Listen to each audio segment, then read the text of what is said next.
Ruhi jail के बाहर खड़ी होती है, हाथ में सुकून की तस्वीर लिए हुए। उसकी आंखों में डर और बेचैनी साफ दिखती है। वह अंदर जाकर जेलर से कहती है, मुझे उस कैदी से मिलना है जिसने अपनी पत्नी को मारा था। नाम है आरिफ। कुछ देर बाद आरिफ को लाया जाता है, चेहरा थका हुआ और आंखों में दर्द भरा। रूही धीरे से सुकून की फोटो उसके सामने रखती है और पूछती है, क्या आप इन्हें जानते हैं? आरिफ कांपते हुए कहता है, ये मेरी पत्नी सुकून है, लेकिन वो तो मर चुकी है। रूही हैरान होकर कहती है, नहीं, ये तो जिंदा है, हमारे घर में रहती है। आरिफ डर के साथ बोलता है, नहीं, मैंने खुद इसे दफनाया है। उस रात वो मुझे मारने आई थी, कह रही थी कोई उसे रोक नहीं सकता। मैंने बचने की कोशिश की, लेकिन गलती से उसके सिर पर चोट लग गई और वो मर गई। यह सुनकर रूही का चेहरा पीला पड़ जाता है और उसे एहसास होता है कि सुकून कोई इंसान नहीं, बल्कि एक भटकती आत्मा है। रूही जेल से बाहर निकलते हुए खुद से कहती है, मुझे नहार जी को सुकून से बचाना होगा, चाहे कुछ भी हो जाए। उधर घर में मंडप सजा है, दियों की रोशनी और फूलों की खुशबू के बीच सुकून लाल जोड़े में बैठी है। नहार उसके पास है, लेकिन उसके चेहरे पर एक अजीब खामोशी है। दादी मन ही मन मुस्कुरा रही हैं। बस एक बार ये शादी हो जाए, फिर रूही से हमेशा के लिए छुटकारा मिलेगा। सुकून मन में सोचती है, रूही लौटने से पहले मुझे नहार से शादी करनी होगी। एक बार शादी हो गई तो कोई मुझे उससे अलग नहीं कर पाएगा। रास्ते में दौड़ती हुई रूही को वहीं बाबा फिर से मिलते हैं। बाबा गंभीर आवाज में कहते हैं, समय बहुत कम है बेटी, आत्मा आज अपने लक्ष्य तक पहुंचना चाहती है। ये ताबीज ले लो, जब कोई तुम्हारी बात का विश्वास न करे तब इसे उस इंसान को पहनाना जिसे तुम सबसे ज्यादा चाहती हो। बाबा के जाते ही हवा ठंडी और भारी हो जाती है।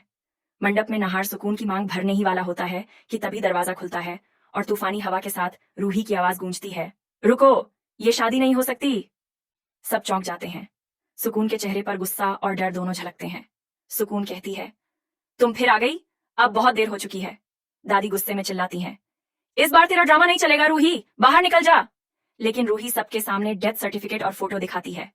ये रही सुकून की मौत का सबूत, ये इंसान नहीं, आत्मा है। सबके चेहरे पर सन्नाटा छा जाता है। नहार कुछ पल के लिए ठहरता है, लेकिन सुकून उसका हाथ पकड़ लेती है। इनकी बातों में मत आना नहार, ये हमें अलग करना चाहती है। नहार गुस्से में कहता है, बस बहुत हुआ रूही, अब निकल जाओ, मैं सुकून से शादी करूंगा, चाहे कुछ भी हो जाए। अचानक बत्तियां टिमटिमाने लगती हैं, दिए बुझ जाते हैं और हवा ठंडी हो जाती है। सोनी डरते हुए कहती है, माँ, ये क्या हो रहा है? दादी के होंठ कांपते हैं। ये कोई अच्छा संकेत नहीं। तभी सुकून का चेहरा बदल जाता है, उसकी आंखें लाल हो जाती हैं और आवाज गहरी होकर गूंजती है, अब कोई मुझे नहीं रोकेगा, आज नहार सिर्फ मेरा है। रूही आगे बढ़ती है और दृढ़ स्वर में कहती है, सुकून, तुम्हें शांति चाहिए, नहार नहीं। वह दौड़कर नहार के गले में बाबा का दिया ताबीज पहना देती है। ताबीज पहनते ही सुकून चीखने लगती है, जैसे कोई आग में जल रहा हो। घर कांपने लगता है, सुकून का शरीर धुएं में बदलने लगता है और वह दर्द से चिल्लाती है, नहीं, मैं वापस आऊंगी, ये खत्म नहीं हुआ। और अगले ही पल सब शांत हो जाता है। नहार जमीन पर गिरा पड़ा है। रूही उसके पास झुककर कहती है, नहार जी, आंखें खोलिए, अब सब खत्म हो गया।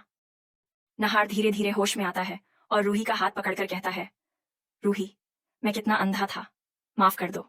रूही की आंखों से आंसू बहते हैं। वह मुस्कुराकर कहती है, सुकून को शांति मिल गई, अब हमें फिर से जीना है। दादी और घर वाले भगवान का धन्यवाद करते हैं। तभी हवा फिर से हल्की सी चलती है और दीवार पर सुकून की परछाई कुछ पल के लिए दिखाई देती है। एक धीमी आवाज गूंजती है, मैं वापस आऊंगी। और पूरा घर सन्नाटे में डूब जाता है।